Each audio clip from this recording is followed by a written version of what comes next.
Our true XIBALI process prevents yellowing because it's a genuine XIBALI process, produced under exclusion of oxygen with liquid nitrogen in the reaction chamber. All oxygen and air are expelled in an oxygen-free state. Undergo solidification reaction generated by UV light 170 nanometers. Molecular structure of the paint surface reorganizes, resulting in matte finish and smooth texture. It's a physical transformation. The top coat uses imported materials. Additionally, we use Motomax sanding machine.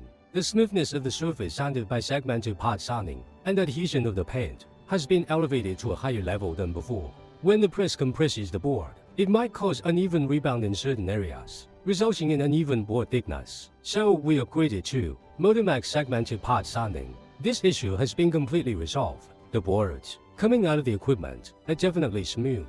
Motomax segmented part sander is considered the pinnacle of sanding machines in the industry. It's really good. For those in the solid wood industry, go to the workshop and take a look. Motomax segmented part sander. It sets the standard. It's the pinnacle of segmented part sanding in China. If it works, it works. If it doesn't, it doesn't. Just like your segmented part sander, this thing is indeed different from before. It's really good. The overall effect is sound.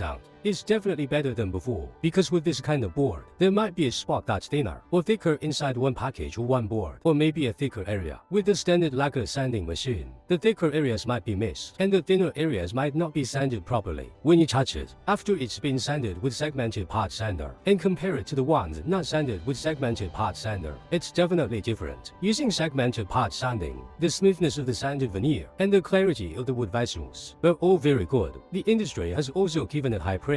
When I use the non-segmented part sanding machine, for example, my 18mm board, if I set it to 18mm, there were no problems. The sanding effect was good, everything was okay. But suddenly, when I had a board at 17.8mm, my non-segmented part sander sanded it very lightly. It didn't meet the standards. But with this sanding machine of mine, it's segmented part, controlled by cylinder inside to control the pressure. For example, with one package of boards, the tolerance is within 0.3mm. It pressed them all down. It sands them all properly. It's better than the previous results. As for other brands segmented part sanders, they require the people operating at both sides. It is not the real meaning of segmented part sander, is it? When you use the segmented part sanding machine, you can see the difference in thickness on the board. It can sand down evenly. That's what we call segmented part sanding. It solved our board issues. This operation is relatively simple because you can set the program inside. I set all the parameters. After I set it up, I can do one button start, but my old equipment couldn't do that. It couldn't handle it. Enter the cut through competition. Some products will be knocked out. I mean those fake products. And create genuine products. We still have confidence. With the emergence of this high-end technology, the requirements for sanding machine are very high. Ordinary sanding machines won't suffice. It's like having a good car with good oil. The paint as well, including our equipment, and including our sanding machine. Everything is well matched. Only then can we produce good products and maintain stability.